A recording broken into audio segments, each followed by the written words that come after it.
96 FM Mercury, info aktual lagu hits. Selamat pagi sahabat Mercury, melanjutkan perjalanan Mercury Morning Show pagi hari ini. Saya Aldi masih bersama Anda, dan seperti biasa di hari Selasa pagi pukul 8 sampai 9 kita di dialog solusi bisnis dan sumber daya manusia bersama Magnet Solusi Integra Consulting, MSI Consulting. Dan hari ini kita teman-teman MSI menghadirkan tamu yang sebenarnya bukan tamu baru ini ya, tapi boleh dibilang istimewa juga tamu kita ini, karena ini adalah kali yang ketiga kalau saya nggak salah Ayu Kinarjo dari Anjar.id itu hadir untuk menemani kita semua. Mbak Ayu, selamat pagi. Selamat pagi semuanya, ya. Selamat pagi Mas Aldi. Selamat pagi, sehat. Senang ketemu lagi. Dan, sehat. Dan sehat-sehat itu yang paling penting ya kondisi sekarang ya. Oke. Nanti kita akan ngobrol, sekarang kita akan ngobrol bersama Mbak Ayu dari Anjar.id ini terkait dengan kalau saya kutip dari apa yang ditulis ini adalah peran HR terhadap mitigasi dan adaptasi budaya kebiasaan baru ya. Karena sekarang sudah disampaikan oleh Pak Muhajir Effendi, bukan lagi new normal tapi adalah adaptasi kebiasaan baru ya. Lebih sederhana tapi berisi. Lebih berisi ya. Iya. Oke, tapi sebenarnya secara terminologi memang ada sesuatu yang kalau new normal itu kan sebenarnya kata Pak Menteri orang konsentrasinya pada normalnya begitu ya. Betul. Padahal itu ada kata new yang artinya memang something is new gitu ya. Tapi orang cuma pokoknya normal, kadek nyunyuan gitu loh ya kan. Tapi kalau misalnya adaptasi kebiasaan baru, orang tahu bahwa oh ini ada kebiasaan baru yang harus kita adopsi begitu ya.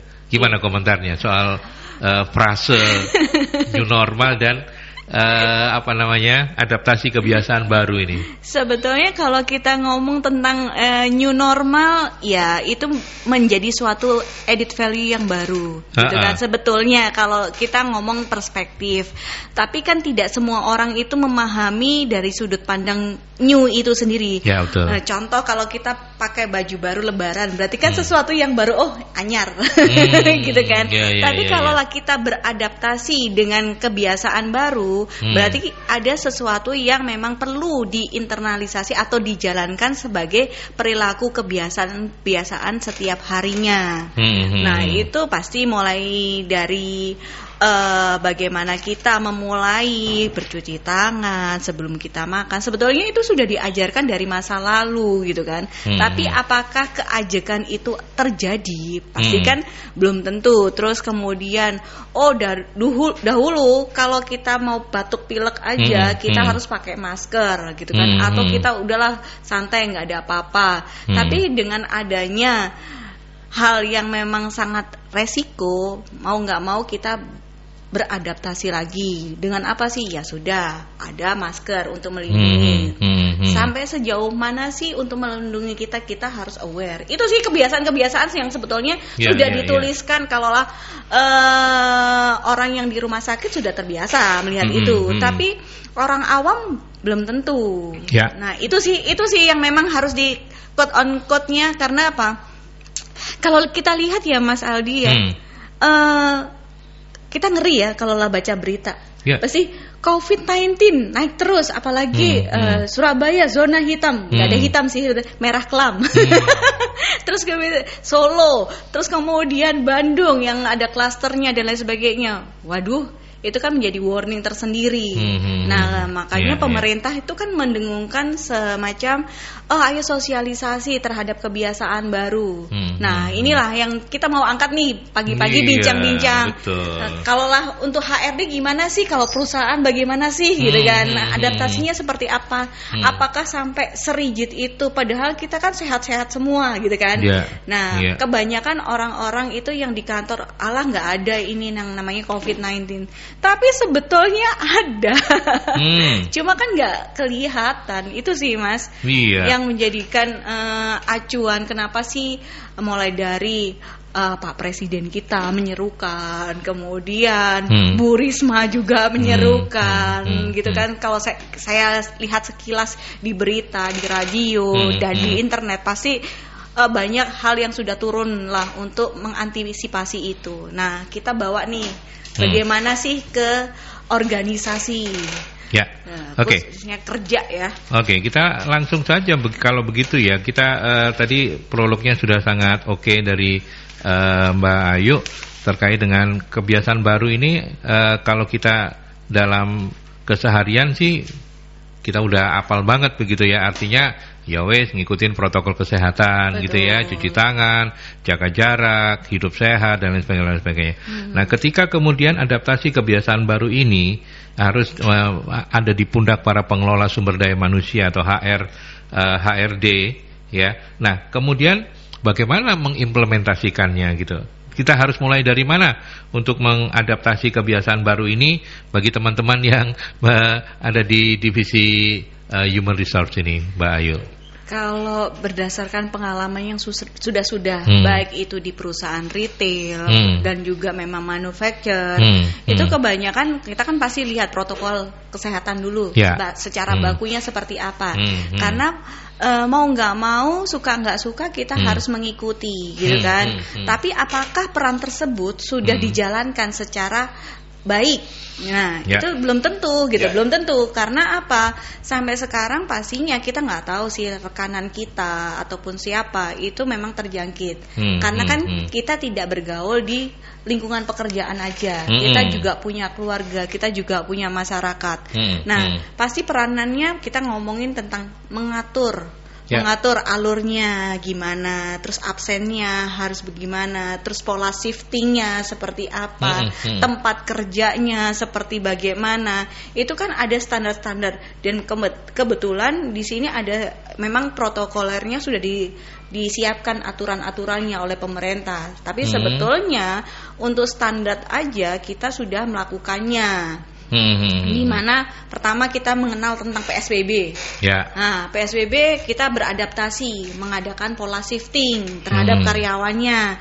Ada yang separuh di WFO, ada separuh yang di WFH. Di situ bagaimana? Pastinya kan gini, bagaimana uang makannya, bagaimana transportnya, bagaimana juga masalah tentang ada nggak subsidi internet? Kan nggak dibayangin kan gitu kan, nggak dibayangin sama pengusaha, pastinya tidak dibayangkan dengan adanya isu seperti ini kan. Seolah HRI itu kan pegangnya dua ya, organisasi dipegang, personnya juga dipegang. Mau nggak mau HR ini tempatnya di tengah nih, kepepet nih, bagaimana mengelola organisasinya supaya tetap jalan dan manusianya tetap jalan. Itu sih Mas. Jadi kita mau ngomong pertama adalah menyiapkan alokasi tempat kerjanya dulu. Oh gitu ya. Tempat kerjanya dulu. Bagaimana sih kita nyiapin? Dari PSBB kita sudah berjalan, kita bikin aturan-aturan, terutama aturan itu terkait dengan shifting, terus bisa itu bagaimana transport itu, karena kan kalau ngomong transport ujung-ujungnya duit ya. Ya betul. Nah, uang makan juga ujung-ujungnya duit kan. Itu apakah bisa dirembes atau tidak gitu kan? Atau memang ada kebijakan, kan belum tentu perusahaan itu dengan adanya COVID-19 ini bagus gitu kan. Kebanyakan itu kan terseok-seok kan kita ini. Nah, betul. Itu yang menjadi quote unquote untuk seorang HR itu strategiknya itu harus bagaimana selain menyiapkan tempatnya supaya mengikuti anjuran dari protokoler kesehatan. Itu sih Mas. Ya, menarik juga ketika Mbak Ayu bilang mestinya perusahaan juga nggak boleh kalah sama pemerintah gitu ya. Ada tim gugus tugas COVID-19 gitu ya. Secara internal gitu ya. Ada yang bikin kayak gitu ya. Ada. Karena gini, pengalaman kemarin gitu kan, salah satu klien saya gitu, jika kliennya dari MSI sendiri ya. Itu gini, mereka didaulat kebetulan ada dari tim Depnaker datang gitu kan. Jadi HR-nya sharing gitu kan. Ada tim HR tim Depnaker itu datang Mas. Nah, di situ dia ternyata banyak checklist nih.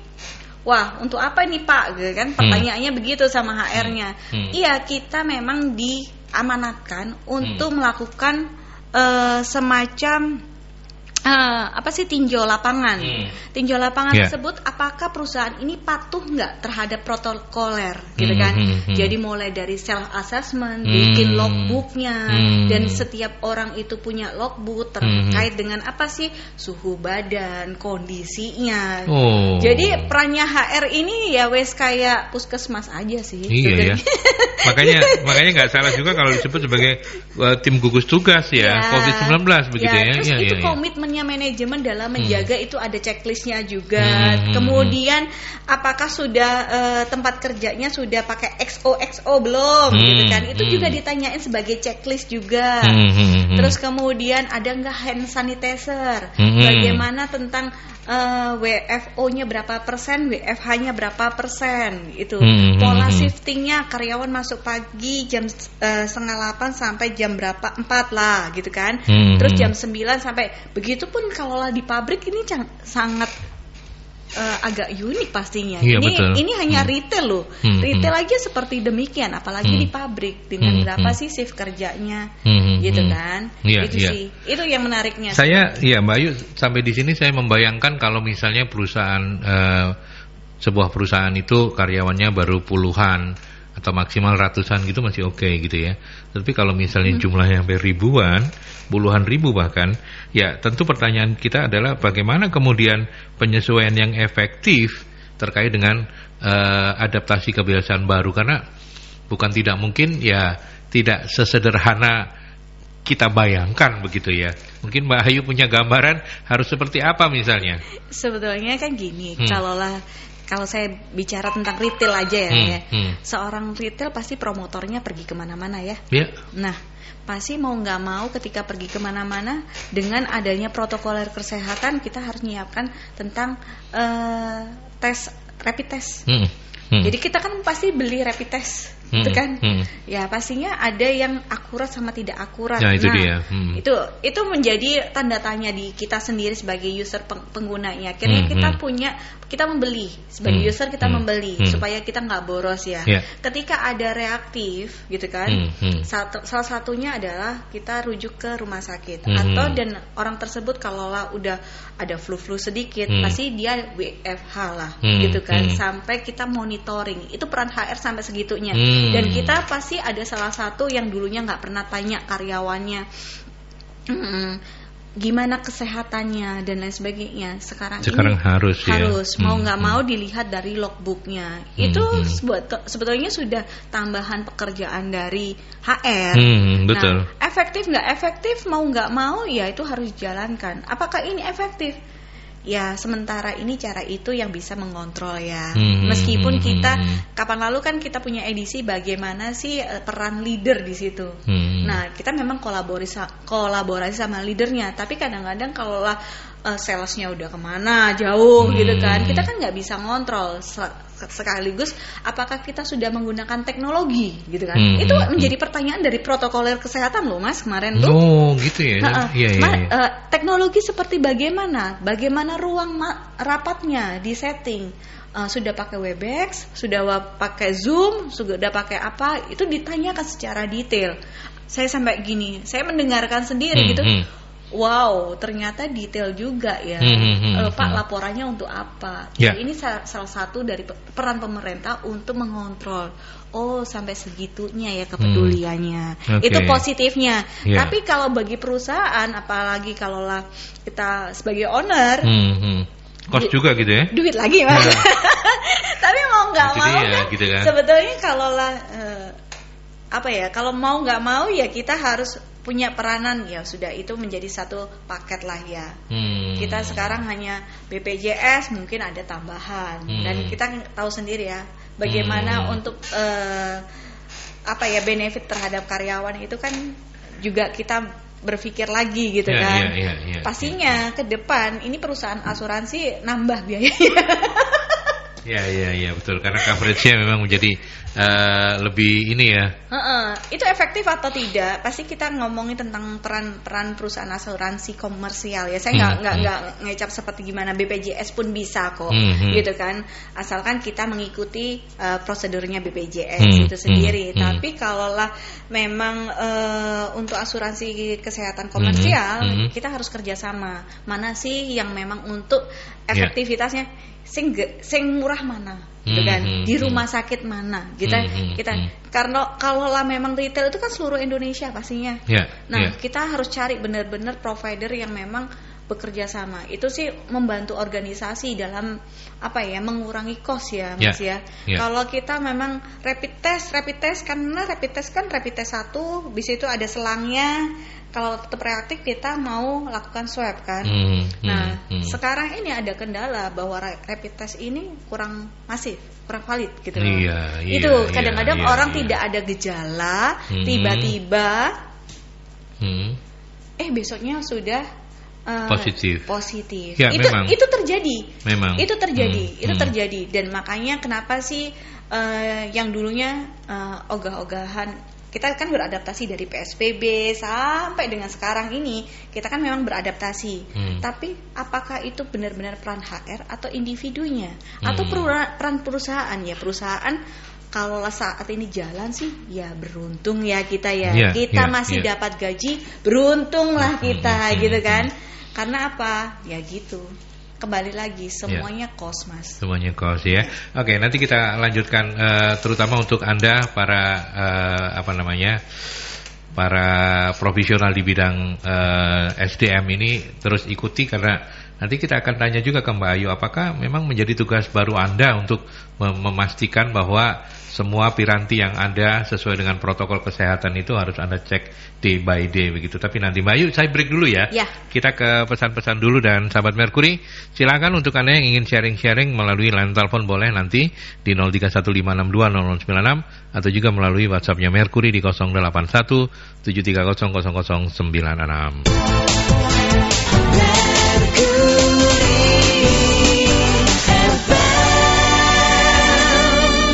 Ya, terima kasih Anda masih bersama saya dan Mbak Ayu dari ajar.id, dan kita masih di perbincangan interaktif pagi hari ini. Sebenarnya teman-teman dari MSC tadi tapi sudah memohon izin untuk berbagai kegiatan yang harus mereka kerjakan, sehingga kita harus berterima kasih kepada Mbak Ayu dari ajar.id. Kalau tanpa beliau acara ini jadi nggak ada. Terima kasih loh Mbak Ayu ya. Sama-sama Mas. Mbak Novi kan ini CS Black ya. CS Black ya. Oke, Mbak Ayu, kita sudah ditunggu sahabat Merkuri. Kita sharing saja. Selamat pagi Merkuri. Halo, selamat pagi. Selamat pagi Mas Dewa, monggo silakan. Halo, saya nanya gini, yang pertama, apakah sejauh tugas HRD itu ada tugas baru yang bahwa ventilasi udara itu juga tidak boleh Jawane buntoni ya, nggak boleh pengap. Pengap itu walaupun pakai AC itu tidak sirkulasi gitu ya. Ini kan harusnya harus ada standar SOP yang baru sekarang ya. Perkantoran bolehlah dingin, tapi alangkah baiknya pakai angin udara luar itu lebih bagus sih. Itu mungkin makan kos lagi di awal, tetapi untuk kedepannya kan nggak ngobatin lagi, keluarin kos lagi untuk kesehatan. Tapi kalau sudah dirawat ventilasi, apakah itu juga? Lalu kalau menilik dari kantor-kantor yang sudah standar, kurang apa sih kantor RRI? Saya nggak mau buka radio, tapi yang kena kemarin. Lalu Siola Mall pelayanan punya Pemkot dan lain-lain contohnya. Itu kan sudah HR-nya sudah bagus sih, tapi ya saya kena gitu loh. Tapi ini kan berarti kita berkaca-kaca bahwa harus berkaca, memikirkan bahwa berjam-jam dalam satu ruangan itu berbahaya juga makanya. Tapi saya juga pernah nanya baru-baru ini ke teman saya yang beberapa kantornya satu kantor sama mall. Ternyata saya nanya, loh kamu sudah pakai protokol WFH, protokol bukan di luar maksudnya, masuk tapi 2 shift. Enggak, tetap ngelong, terus jamnya berkurang, tapi tetap panjang gitu loh. Loh, bukannya pemerintah menganjurkan jamnya harus dibagi 2 ya? Gak ngerti kan ini kok aturannya mall, Mas. Loh iya, tapi kan pegawainya bisa ngatur sendiri. Orang-orang HRD-nya di dalam itu kan gak urusan sama mall. Ini kan tenan-tenan kayak ada kantor bank atau apa, harusnya kan itu urusannya lokal stand-nya, bukan urusannya ikut mall terus harus ngelong juga gitu loh. Tapi nggak ngerti juga kenapa kok mereka nggak nggak berubah gitu loh. Masih ya seperti ini bagaimana ya Mbak Ayu ya? Mereka nggak mau merubah dengan aturan negara tapi tetap bertahan seperti aturannya yang dulu-dulu, cuma merubah jam masuknya sama itunya mungkin agak pendek jadi nggak terlalu panjang. Lalu tugas HR yang saya sorotin adalah harusnya HR juga menanyakan saat ini sering-sering juga memang ini agak receh ya. Tadi malam tidur jam berapa ya? Tadi pagi sudah sarapan belum? Sarapannya sudah bergizi enggak? Itu kan perlu kan? Karena apa? Untuk aktivitas karyawan ini kan juga perlu stamina kan? Kalau namanya imunnya jeblok ya mau di mana? Jadi mungkin perusahaan bisa sekarang ini ke depannya walaupun itu hanya murah dan receh, kenapa nanti pas pulang atau pas sudah mau menuju rumah, ini karyawan jumlahnya dikit-dikit nggak masalah. Mungkin karyawan ada 20 atau 15 orang. Ini ada dari perusahaan saya bawain tahu ya. Lo kok tahu Pak? Lo kan ada proteinnya buat keluarga kalian biar sehat. Itu receh loh. Saya kasih telur ya untuk kalian sarapan besok atau saya kasih madu 1 botol. Itu kan maksudnya support dari HR yang mana nanti karyawanku aku nggak mau sakit. Aku itu pengen mereka tetap staminanya oke ya. Itu kan ide-ide seperti kan oke ya, seperti ide SOP tentang P3K di perusahaan sama alat pemadam kebakaran itu kan perlu ya juga. Bagaimana menangani kalau ada karyawan yang tahu-tahu kena pandemik.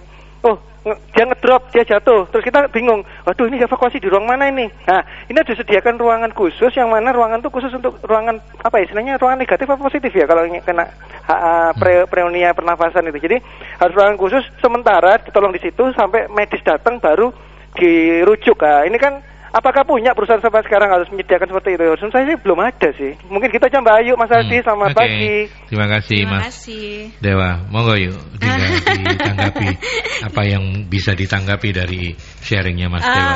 Mas Dewa, terima kasih sharingnya. Itu cukup menggugah kita gitu loh. Oh ternyata di lapangan belum semuanya, gitu kan? Belum betul, semuanya. Jadi kita perlu sekarang ini memaklumi dulu lah paling enggak.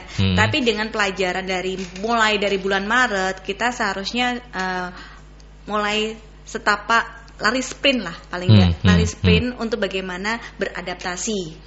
Contohnya kalau perannya HRD boleh departemen, boleh development.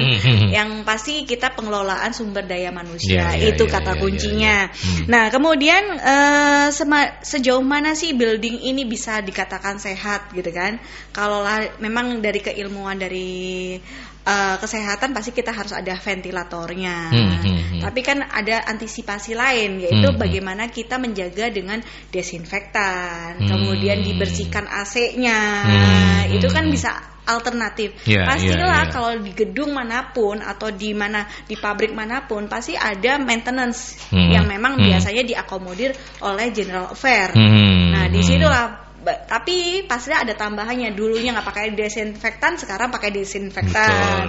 Betul. Itu aja sih. Terus kok Siola, RRI semuanya pasti mereka sudah memikirkan. Tapi kan ini kembali lagi kita harus beradaptasi. Pasti kita butuh waktu untuk adaptasi kebiasaan baru. Yang biasanya belum dianggarkan itu sekarang dianggarkan. Contoh Mas Dewa tadi menyatakan juga. Kadang-kadang HRD-nya boleh dong tanya makanannya sudah bergizi dan lain sebagainya gitu kan. Nah itu bisa disikapi dengan adanya voice of employee. Kalau di perusahaan yang biasanya saya tangani, mereka itu memiliki kotak saran di mana itu kayak whistleblower, di mana apa sih yang memang untuk improvement terhadap karyawannya. Di salah satu pabrik yang ada di Gresik pun saya membangun itu gitu loh. Jadi saya membangun semacam papan kayak papan cerdas di mana itu untuk seluruh karyawan. Dan di situ pastinya ada kayak kotak sarannya. Bagaimana sih menata lingkungan kerja supaya harmonis? Bagaimana menata supaya sehat? Nah, mulai dari safety-nya seperti apa itu butuh masukan. Jadi kadang-kadang perusahaan itu memang kita ngomongnya profit oriented, tapi kan bagaimana juga ujung-ujungnya bukan HR terus, kita butuh masukan. Nah, saran-saran dari Mas Dewa ini cukup bagus, gitu ya. Tapi seberapa sih diakomodir? Karena apa? Kembali lagi, apakah kita sudah siap berubah? Karena kita kalau berubah pasti kita belajar. Dengan adanya dengungan kebiasaan baru, apakah kita berubah dan belajar? Itu menjadi pertanyaan. Ya, karena itu sih Mas Aldi. Ya, karena ini apa namanya, memang bukan sesuatu yang muncul dari kebutuhan kita gitu ya, kan ini dipaksa oleh keadaan gitu ya. Betul. Makanya jadi agak gimana ya mau nggak mau, suka nggak suka pasti ada gerundelnya juga kan. Betul. Karena ini kan cost juga ya Mbak Ayu ya untuk perusahaan ya. Banget ya. Nah itu dia. Dihitung. Menarik juga untuk ketika kita bicara soal adaptasi kebiasaan baru ini. Kemudian tadi Mbak Ayu juga sempat menyinggung soal ini pengaturan kerja karyawan, selain juga protokol kesehatan yang harus ada, tapi termasuk shift itu juga harus harus dipikirkan oleh teman-teman HR ya. Betul. Karena ini pengaruh banget dah.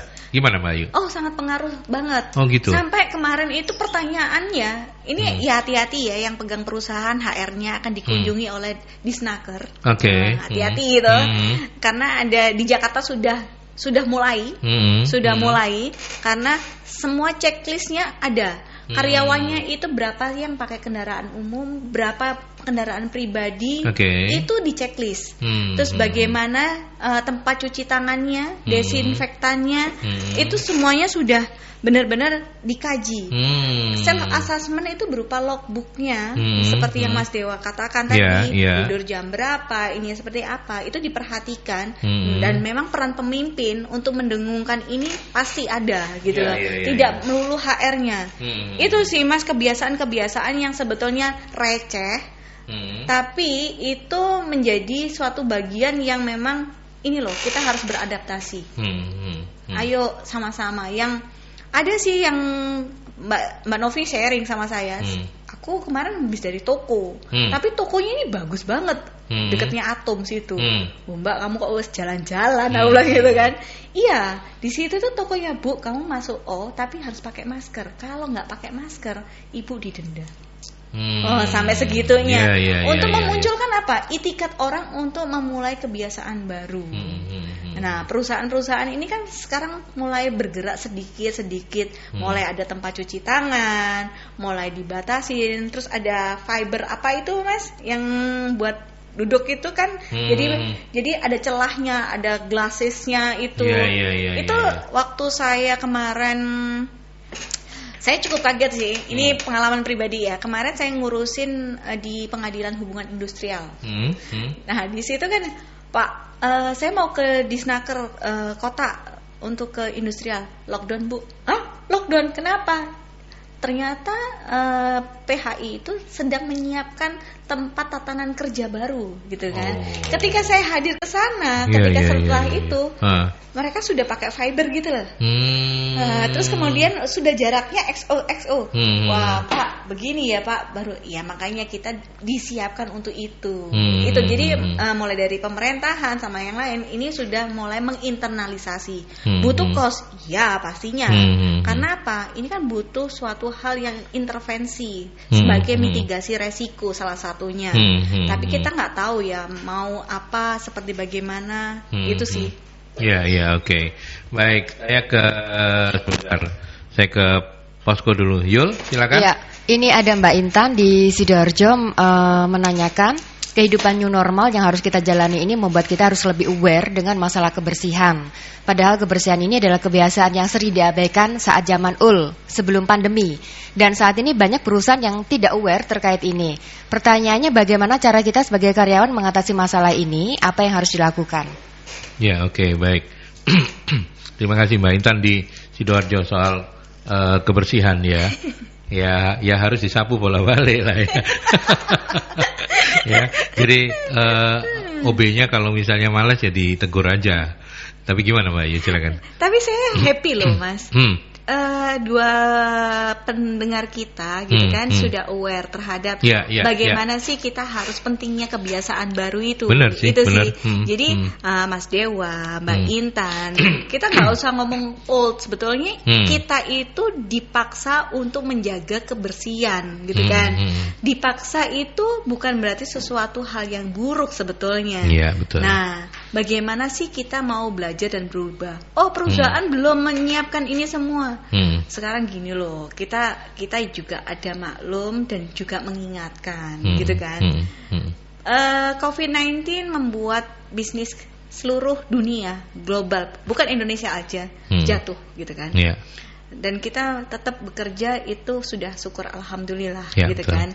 Tapi bagaimana kepentingan kebersihan itu memang dari diri kita masing-masing. Bagaimana sih cara yang efektif? Sekarang perlu kepedulian. Jadi COVID-19 tidak hanya panas aja sekarang. Kalau saya ngomong, saya tanya biasanya, dok, kalau dokter salah satu rumah sakit di Jawa Tengah gitu kan, dan sakit di Surabaya pada umumnya, dok, COVID-19-mu gimana di rumah sakitmu? Karena kan dia direktur medis ya. Jadi saya tanya pentolannya, aduh sekarang ini satu, kadang-kadang orang kita tidak terbuka terhadap penyakitnya. Itu salah satu ya, gitu kalau. Terus habis itu kedua, sekarang itu sudah tanpa gejala. Iya betul. Nah, betul. Itu. Jadi kalaulah kita bawa ke dunia kerja, ujung-ujungnya orang kerja di swab atau di tes, terus di swab, terus dia masih baik-baik aja, besoknya ternyata positif. Kita katakan, itu sebetulnya dari masing-masing individu sekarang lebih aware, lebih ada hati-hati sendiri. Ada salah satu pengalaman rekan kerja, rekan partner saya itu kan, salah satu suppliernya ini. Jadi kayak vendornya ini mengalami COVID dan meninggal. Mau nggak mau HR-nya panik. Karena apa? Banyak promotornya yang berhubungan atau retailnya berhubungan di situ. Wah, rapid test massal. Ada beberapa yang terjaring. Terus ada rapid test ulang. Nah, banyak nih pemimpin-pemimpinnya udah panik nih. Bilang HR-nya ini gimana sih HRD-nya ini? Saya harus swab, kan nggak bisa melulu swab, harus ada tatanan dari rapid test 1, rapid test 2, kalau lah memang konsisten baru di swab. Kadang-kadang kan panik sendiri. Nah Mbak Inran tadi, bagaimana sih kebiasaannya ini? Sebetulnya kan kita harus bersih-bersih diri. Iya. Sesama harus mengingatkan. Iya. Jadi kalaulah memang ada orang yang sudah batuk pilek, udah ada flu, HRD-nya nggak diem kok, HRD-nya nyuruh pulang. Biasanya. Itu sih biasanya. Dan kalaulah memang ada rekan seperti itu, mohon dilaporkan ke atasan, dilaporkan ke HRD-nya supaya apa? Dia dapat dispensasi gitu kan. Orang nggak minta sakit sebetulnya, itu kan. Tapi bagaimana kita aware terhadap kesehatan itu sendiri? Itu sih cara-cara yang memang kebiasaan-kebiasaan yang kita harus belajar dan berubah. Itu sih Mas Aldi. Iya, artinya memang ini menjadi sebuah keniscayaan bahwa semua orang itu seperti tadi kata Mbak Ayu harus memiliki kesadaran yang sama begitu ya. Betul. Jadi jangan kemudian karena ini satu orang saja. Tadi malam saya nonton televisi seorang epidemiolog kita yang ada di Australia bilang bahwa ini kasus kalau di dalam ruangan tertutup itu hanya dalam waktu 1 menit satu orang yang OTG loh ya, ini bukan yang positif, OTG itu bisa menulari ke 71 orang yang lain gitu ya. Betul. Nah, hal-hal yang seperti ini apalagi tapi itu memang dalam kondisi tertentu di ruangan tertutup gitu ya. Betul. Nah, sebetulnya betul sekali sih itu. Nah itu kan artinya bahwa semua dari kita memang harus memiliki kesadaran yang sama begitu ya. Tapi kalau misalnya ini kan saya khawatirnya gini nih Mbak Ayu, ketika ada di adaptasi kebiasaan baru ini, kemudian kita kan banyak membahas tentang HR nih. Nah orang-orang yang di luar HR diam-diam aja dianggap itu semua adalah kerjaan HR. Nah apakah memang HR yang sekarang itu harus ngerangkep general affair atau gimana ini? Enggak. Gini, kalau HRD itu kadang-kadang digabungin dengan HRD NGA gitu kan biasa. Iya, makanya. Nah, untuk kebiasaan baru ini sebetulnya ini udah peran sama-sama. Kenapa sih kita ada papan pintar di situ? Itu peran HR harus proaktif. Terus kemudian sosialisasi harus. Itu menjadi checklist juga sih di protokoler. Nanti kalaulah para HRD di checklist sama Disnaker, coba siap-siap aja lah. Siap-siap aja 24 protokoler yang sudah disiapkan aturannya dan pastinya akan didatangi lah Mbak Ayu udah ngitung 24 ya itu memang ya? Ada 24 sih itu. Ada 24. Bisa di-download lah di mana aja. Tapi coba disiapkan self assessment-nya. Itu. Dan itu juga harus didengungkan mulai dari BOD sampai bawah. Gitu. Dan itu benar-benar peran HR harus lebih lincah lagi. Kalau kita ngomong gitu ya. Kebanyakan ngomong agile, HRD. Agile-nya sih sebetulnya lincahnya adalah bagaimana kita mulai dari open mind gitu. Bagaimana sih kita memang harus open mind terhadap apa sih masukan dari karyawan. Karyawan ini nuntut aja enggak sih? Kalau memang tidak ada, ayo kita pakai cara lain gitu kan. Supaya apa? Kita tetap growth untuk perusahaan. Toh kita maunya tetap bekerja kan terhadap krisis dan lain sebagainya. Kemudian pemimpinnya juga saling ngingetin bawahannya dan ditularkan dari bawahannya ngingetin temennya. Jadi ayolah bergotong royong untuk mengingatkan. Nah, saya sih paling panik ini ketika di Surabaya ya khususnya ya. Ketika dibuka new normal sekarang, tatanan baru semuanya. Banyak yang sepedaan terus ujung-ujungnya apa? Ayo kita ngandok di mana? Iya memang. Itu terjadi loh. Betul. Terus kita habis sepedaan kita terus ngandok di mana? Sepedaan sih positif, tapi kalau kita nggak jaga jarak, apalagi ketika nanti pas ngandok itu ya pasti kerumunan lah ya. Nah itu kesadaran pribadi masing-masing inilah yang memang perlu gitu kan. Sampai masa sih harus diingatkan padahal untuk diri kita sendiri. Ada loh penyakitnya. Nah saya sih kemarin baca berita bahwa ini akan ada tambahan, ada virus lagi gitu kan. Virus seperti apa lagi yang masih ada di Cina terkait dengan pandemia. Nah ini apa lagi? Kalau kita tidak memulai suatu hal yang kecil dari diri kita, maka nanti kedepannya juga akan susah dari kita sendiri. Itu sih. Yuk saya masih ingin melanjutkan soal shifting ya. Artinya kalau misalnya perusahaan itu adalah manufacturing begitu ya, artinya produksi lah dia. Berarti kan shiftnya kan pastinya udah yang normal lama itu kan udah bisa dilihat gitu ya. Nggak boleh ketemu pastinya. Ya makanya di adaptasi kebiasaan baru ini kan tetap harus dikurangin gitu kan. Betul. Paling nggak separuh lah ya. Betul. Dan ngatur shiftnya gimana supaya kemudian katakanlah omsetnya X gitu supaya nggak jadi X-1 ketika di kebiasaan baru ini gimana yuk? Ini adalah salah satu pabrik ya. Kita ngomong tentang tren. Mana sih yang memang bisa di WFH kan, gitu kan? Ada salah satu pabrik klien saya di Tangerang, gitu kan? Ternyata yang memang bagus penjualannya adalah XYZ, gitu kan? Salah satu AC lah ya, yang itu. Jadi yang tidak berproduksi itu libur di WFH kan.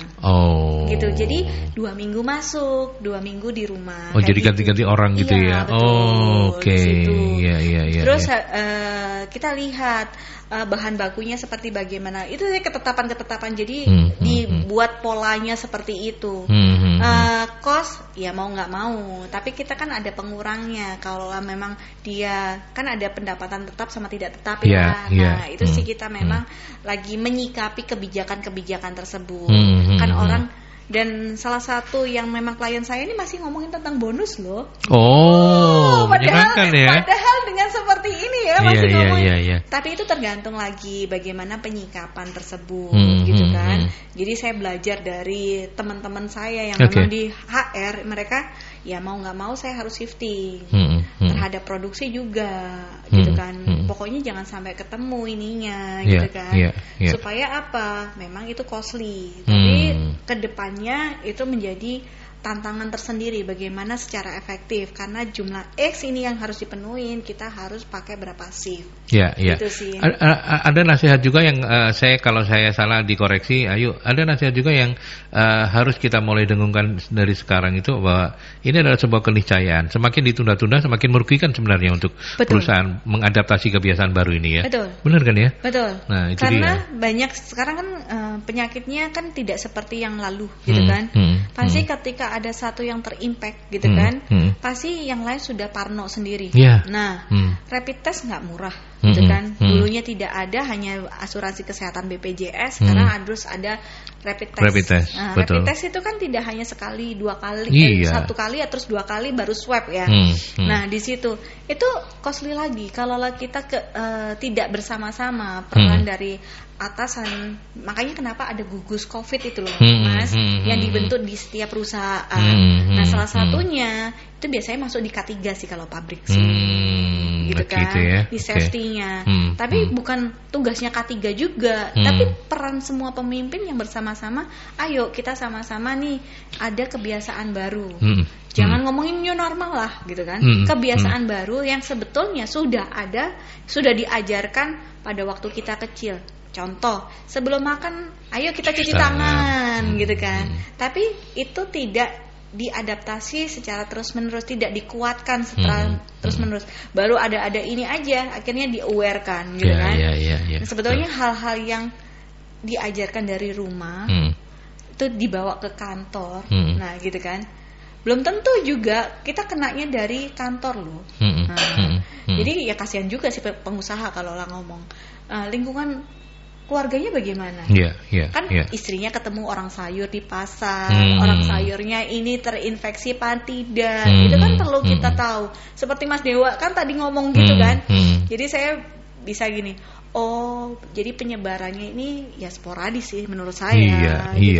Kalau lah kita mengandalkan perusahaan saja ya nggak mungkin. Ini harus kebiasaan kita harus pakai masker, iyalah. Sementara ini yang terbaik pakai masker. Kemudian cuci tangan. Kemudian kita pakai ya kalau lah pakai face shield, ya pakailah masker juga. Gitu kan. Kita nggak tahu lingkungan.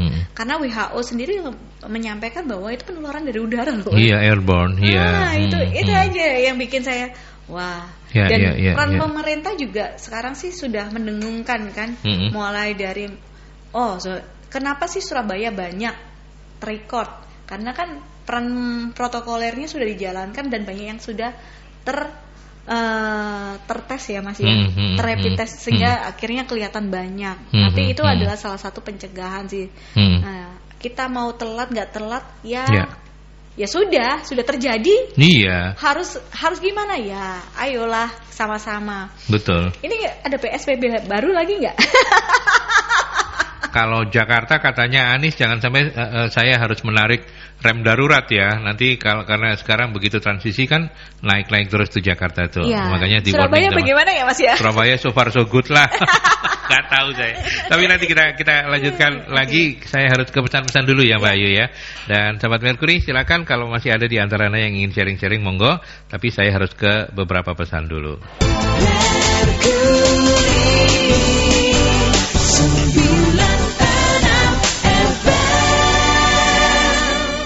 Oke, kita lanjut kembali ya. Saya masih punya waktu tidak panjang lagi sih ngobrol sama Mbak Ayu. Ini asik juga sama teman-teman sahabat-sahabat Merkuri juga tadi. Mbak Ayu, sekarang kita coba untuk di segmen terakhir ini banyak bicara tentang ini kan menjadi tantangan lah ya buat teman-teman di divisi HR gitu ya, divisi sumber daya manusia untuk mengadaptasi kebiasaan baru, kemudian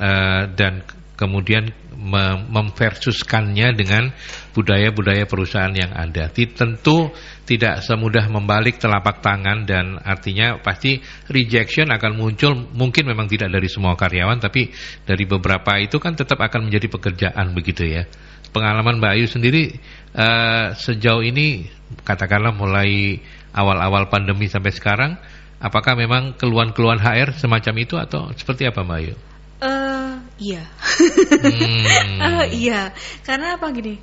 Aduh, aturannya apalagi ya? Berubah ya. Jadi banyak karyawan tuh yang langsung kontak ke HR-nya. Ini harus WFH loh, harus ini loh. Kan kita kan nggak bisa melulu ngomong tentang langsung kita ngeluarin aturan tersebut. Pasti kalau kita ngomong PSBB, aturannya seperti apa? Karena kan kita perusahaan kan kita hidup di Indonesia, kita harus menghargai hukum Indonesia pula. Nah, di situ itulah yang memang kita coba mengimplementasikan. Kita harus mengedukasi secara manajemen, kita juga mengedukasi secara people. Dan pertama kita harus ngomongin tentang protokoler kesehatan. Yang pertama memang harus didengungkan. Nah, dari situ bagaimana sih kita mengatur maskernya, terus bagaimana hand sanitizer-nya, cuci tangannya, gitu kan. Terus bagaimana ketika di kantinnya diaturnya. Kita biasanya makan bareng-bareng, sekarang ada kayak kacanya, gitu kan. Nah, di situ. Tapi yang pertama yang perlu diadaptasi adalah bagaimana kita membuat regulasi dari pemerintah lain terhadap yang ada di perusahaan kita. Nah, gitu. Apakah kita sudah mengakomodir sosialisasi tersebut? Terkadang gitu, kalau kita ngomong perusahaan masih perusahaan keluarga, ujungnya kita ngomong apa sih? Aduh, kos lagi ya, gitu kan? Berapa duit? Bisa nggak disubstitusi seperti bagaimana, gitu kan? Makanya adanya yang bisnis yang kurang stabil, menyebabkan teman-teman kita harus dirumahkan, terus kemudian harus dibayar tanpa dibayar. Itu kan ada penyikapan tersebut kan. Dan belum tentu kestabilan budaya ini juga dibarengin dengan kestabilan bisnis juga, Mas. Itu sih. Jadi mau nggak mau, suka nggak suka, kita mau nggak mau HR-nya harus benar-benar cerdik ya, dan lincah. Cerdik bukan berarti kita minterin, tapi bagaimana meminimalis terhadap segala resiko. Kita menjaga organisasi tetap sustain, dan kita juga menjaga orang-orang supaya bekerja dengan aman dan sehat. Itu dulu kan. Sehingga ketika saya menulis email pun kepada rekanan saya, bisa diawali seperti apa sih? I hope you doing well. I hope you safe and strong at there, gitu kan. Jadi tetap sehat dan semangat gitu. Itu menjadi tagline-nya kita. Itu hal-hal kecil sih untuk menyemangati. Dan ketika kita memang telepon di salah satu itu ngomong gini, gimana kabarnya, sehat hari ini, gimana keluarga, yang dulunya tidak ada, itu menjadi satu jargon. Itu hal-hal kecil di situ sih, Mas. Dan itu bukan budaya kita, gitu kan. Tapi bagaimana budaya greeting itu sendiri menjadikan kita lebih berempati lagi. Itu hal kecil sih sebetulnya. Memang tidak mudah, tapi nggak ada kata terlambat. Tidak ada kata terlambat, harus dimulai dari sekarang. Dan biasanya Mbak Ayu dari pengalaman yang sudah banyak bersinggungan dengan banyak perusahaan begitu ya. Berapa lama sih kebiasaan baru ini kemudian bisa kita quote-unquote tularkan kepada seluruh oleh teman-teman HR ya, kepada seluruh karyawan atau seluruh pegawai begitu ya, dari pengalaman sebulan, 2 bulan, 3 bulan orang mulai bisa mengadaptasinya kalau diterapkan dengan baik?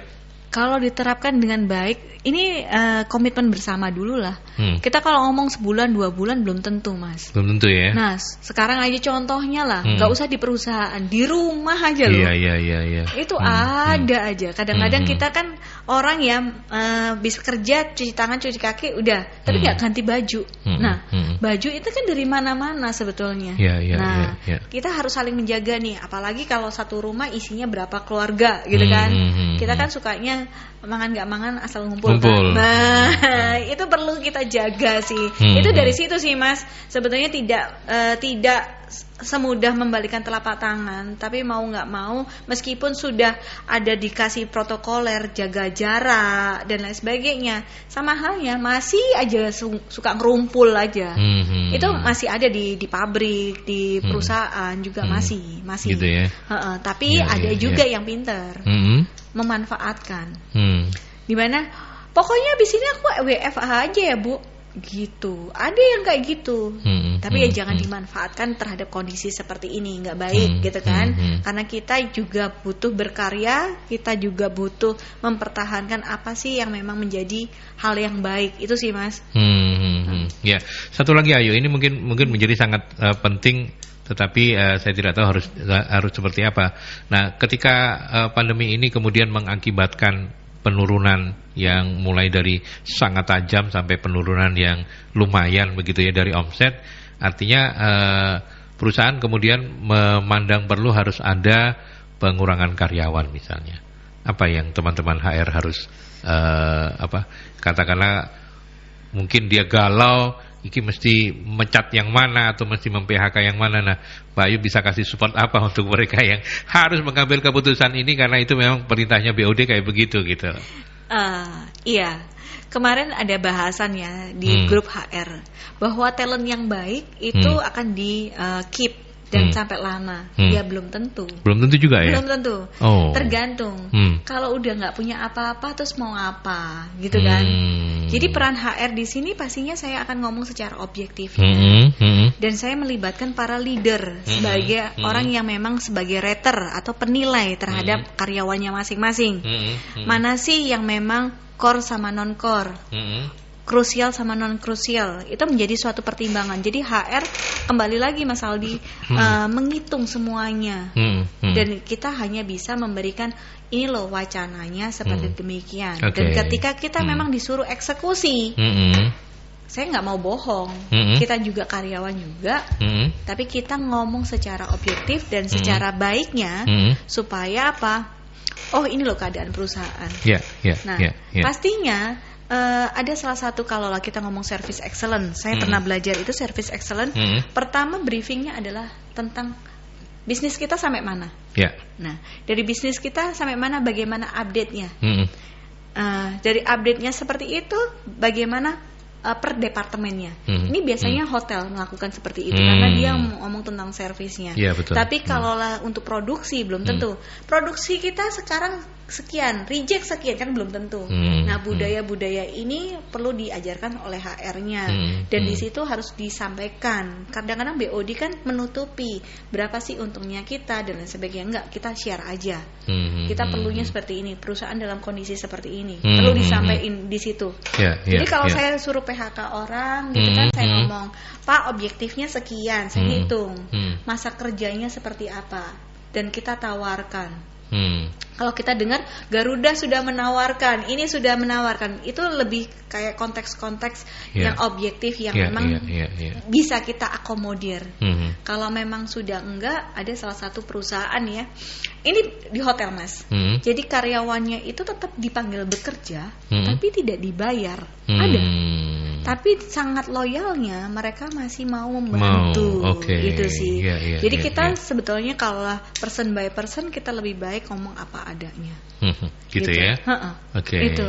Tapi ya pastilah dengan adanya ini tolong ayo sama-sama ikuti protokol kesehatan. Karena itu budaya yang baru. Budaya sebetulnya sudah lama diajarkan dari kita mulai kecil, TK, SD, semuanya mandi 2 kali sehari gitu kan. Cuci tangan. Itu sebenarnya kan hal-hal yang receh yang kadang-kadang saking kita tidak mengakomodir, kita akhirnya diingatkan kembali. Iya, ini cara Tuhan untuk membersihkan bumi kali ya, supaya orang menjadi lebih bersih begitu ya. Tapi by the way, terima kasih banyak Mbak Ayu Ginarjo dari ajar.id sudah mewakili teman-teman MSI untuk tidak terputus kita berdialog. Sangat banyak pencerahan-pencerahan hari ini. Terima kasih sekali lagi Mbak Ayu. Tetap sehat supaya nanti kapan-kapan diundang kembali oleh MSI bisa hadir begitu ya. Oke. Selamat pagi Mbak Ayu. Selamat pagi, terima kasih Mas Aldi. Ya, sama-sama.